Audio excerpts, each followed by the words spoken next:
আলাইকুম। আজকে উসামাকে আমি একটি মৌখিক পরীক্ষা নেব। সেই মৌখিক পরীক্ষা আমার আশা ও অনেক ভালো করবে। তো এখন আমি শুরু করি। উসামা, তুমি কি মৌখিক পরীক্ষার জন্য প্রস্তুত?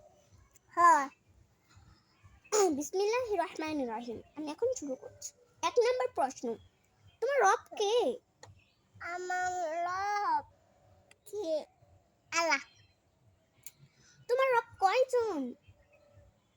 একজন। তোমার দিন কি? আমার দিন ইসলাম।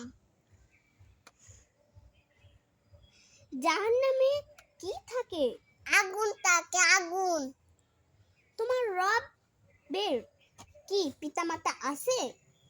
নাই। জান্নাতে কি আছে?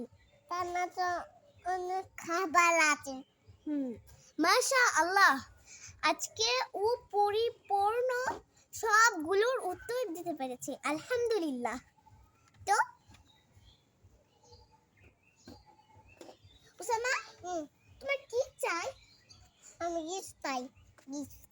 আচ্ছা, ঠিক আছে, তোমাকে গিফট দেওয়া হবে। আসসালামু আলাইকুম।